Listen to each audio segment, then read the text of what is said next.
지금으로부터 2주 전 베르세르크 재연재분 365와 366화가 공개되었습니다. 미우라 작가의 제자들 스튜디오 가가에서 100% 작업한 결과물이었죠. 모리코우지 작가는 큰 틀에서 스토리 감수를 맡았고 요정섬에서의 다소 루즈했던 전개에 급격한 반전이 생겨났습니다. 지금의 베르세르크 재연재는 선물과도 같은 보너스입니다. 스토리를 알고 있는 절친과 열심히 키운 애제자들이 만들어내는 또 다른 베르세르크인 것이죠. 연재 속도 자체가 기존의 1년치 분량을 한 달 사이에 낸 것이니 이를 감안하고 보실 필요도 있습니다. 마음을 내려놓고 조금 여유롭게 즐기는 자세를 가졌으면 하는 바람이네요. 이제부터는 7월 8일 공개된 베르세르크 367화에 대한 리뷰입니다. 작품의 스포를 원치 않는 분은 뒤로 가기를 눌러주세요. 꿈과 현실의 모호한 경계에서 그리피스에게 뚝배기가 깨졌던 조드. 그는 이후에 그리피스의 전용기 역할을 자처하며 중요한 순간마다 가치를 방해해왔습니다. 가치는 또다시 앞을 막아선 조드에게 분노하지만 온 신경은 캐스커에게 다가가는 그리피스에게 쏠려 있었죠. 이번 367화에서는 아직도 많은 분들이 손꼽는 22권 검의 언덕에서의 1대1 같은 명장면은 연출되지 않았습니다.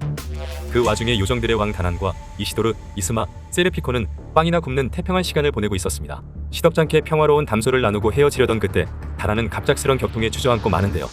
인어인 이스마도 뭔가 이상한 낌새를 눈치챕니다. 쓰러진 다난을 부축하는 일행들. 다난은 모든 것을 잃을 것이라며 엄청난 위협이 느껴진다고 합니다.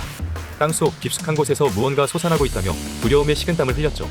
사실 다난은 망가진 캐스커의 마음과 정신을 되돌릴 수 있을 정도로 강력한 능력을 가진 존재로 비춰졌는데 이번 장면에선 큰 실망감이 느껴졌습니다. 그리피스의 세력과는 게임이 안 될 정도로 열세인 가치 파티지만 요정왕의 존재는 꽤 힘이 될 거라 생각했거든요. 하지만 다난은 고대인들 단 한 명의 힘 앞에서 몸도 못 가누는 현실을 보여주었습니다. 거듭되는 조드의 공격을 피해 그리피스에게로 쇄도하는 가치. 하지만 그리피스는 어느새 정신을 잃고 쓰러진 캐스커의 코앞까지 다가간 상황이었습니다. 여기서 한 가지 주목할 점은 조드가 가치를 막아서지 못했다는 사실인데요. 최근에도 조드의 호의가 뚫렸던 경우가 있었죠. 가니슈카 대제가 말신으로 변했을 때 한 수의 검으로 공간을 베고 나타난 해골 기사를 막지 못했던 전력이 있습니다. 하지만 무방비였던 그때와는 달리 가치를 의식하고 있었음에도 그냥 뚫려버렸습니다. 검의 언덕에서 그리피스를 막아서던 철통 경우는 온데간데 없었어요. 한편으론 가치가 조드는 가뿐히 따돌릴 정도로 크게 성장했단 얘기도 됩니다. 그리피스는 아무렇지 않게 캐스커에게 손을 뻗고 앞을 막아서던 시르케와 파르네제는 튕겨나갔는지 보이지도 않습니다. 가치는 있는 힘껏 드래곤 슬레이어를 내리꽂아 버립니다. 그런데 육중한 검날은 그리피스의 어깨에서 멈춰서고 마는데요. 그리피스의 품 안엔 캐스커가 안겨 있었기 때문입니다. 지킬 것이냐, 대항할 것이냐. 가치의 가장 큰 딜레마를 보여주는 상징적 장면이었습니다. 그런데 이 장면은 뭔가 익숙한 느낌이 들죠? 가치가 매의 단을 떠나면서 자신을 가로막는 그리피스를 단합에 제압했던 그 장면의 오마주 같습니다. 그 당시엔 가치가 자신의 의지로 검을 멈췄지만 이젠 캐스커란 변수에 의해 검을 멈추게 된 것이죠. 혼자서 홀가분하게 꿈을 찾아 떠나던 과거와 책임져야 할 소중한 존재가 생겨버린 현재의 차이랄까요? 그리고 그 중심엔 그리피스가 있었습니다. 그와 동시에 요정섬의 밤하늘을 수놓던 벚꽃들이 이상한 안개 같은 기운에 꽃잎을 모두 떨궈버리고 느닷없이 알 수 없는 지진과 중력에 의해 섬의 대지가 갈라지기 시작합니다. 바닥이 쩍쩍 갈라지다 못해 박살이 나는 상황. 가치와 시르케, 파르네제는 살기 위해 몸을 피합니다. 대격변이 일어나 쑥대밭이 된 주변 일대. 그리피스는 쓰러진 캐스커를 품에 안고 몸을 일으키는데요. 캐스커는 아무것도 모른 채 정신을 잃고 그리피스 품에 안겨 있습니다. 그리고 그리피스의 발밑으로 알 수 없는 원혼들의 검은 물결이 굽이치기 시작합니다. 다난이 말했던 땅속에서 뭔가 솟아나고 있다는 것이 바로 이 존재들이 아닌가 싶네요. 지옥에서 올라온 사념의 소용돌이일까요?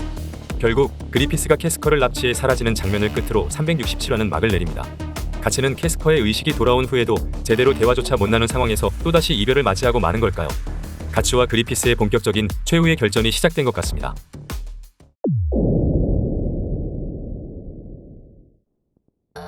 저는 이번 367화를 보면서 몇 개의 의문이 생겼습니다. 대체 다난과 해골 기사는 뭘 하고 있는 걸까? 라는 생각인데요. 사실 3회 분량을 시간적으로 본다면 정말 찰나의 순간이긴 합니다. 하지만 가치가 고군분투 싸우고 있을 때 파티에서 가장 큰 전력이라고 할 수 있는 두 캐릭터는 어디 있는 걸까요? 특히 다난은 작중에서 묘사된 능력치에 비해 조금은 허무할 정도로 나약한 모습에 의구심이 들 정도였네요. 요정섬이 파괴되기 시작하면서 그녀가 본격적으로 나서는 모습이 나오겠지만 고드엔드 페무토의 강림으로 몸조차 가누지 못하는 모습은 아쉽네요. 아무래도 전투보다는 회복과 치유계 통해서 힘을 발휘할지도 모르겠어요. 섬이 파괴되면 내부에 살고 있는 다양한 아군 세력들도 많이 죽을 것 같은데 가치와 그리피스 무리의 힘의 균형이 시작도 전에 무너질 것 같은 불길한 예감이 듭니다. 해골 기사는 추측컨대 다음 화에 등장할 것 같긴 합니다. 존재 이유 자체가 고드엔드와 그 무리들을 숙청하기 위해서이기 때문에 페무토의 강림을 모를 위인이 아니죠. 하지만 캐스커를 납치해가는 그리피스를 막지는 못할 것 같네요. 그래도 요정섬을 삼키기 시작하는 알 수 없는 존재들을 피해 한 수의 검이 다시 한번 힘을 발휘할 수 있을지도 기대됩니다. 광전사의 갑주가 왜 발동하지 않았을까? 라는 의문도 듭니다. 재연재분 3회 내내 가치의 내면 속 어둠의 짐승을 형상화한 안광이 강조되었는데요.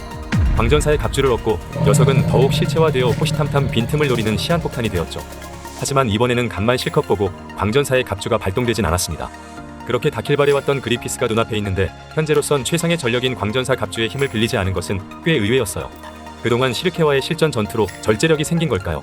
저는 두어프 대장장이 하나의 등장이 갑주의 업그레이드를 위한 떡밥이라고 보는데 어떤 형태로 다시 등장할지 지켜봐야 될 포인트입니다. 끝으로 그리피스의 의중은 무엇일까? 라는 생각입니다.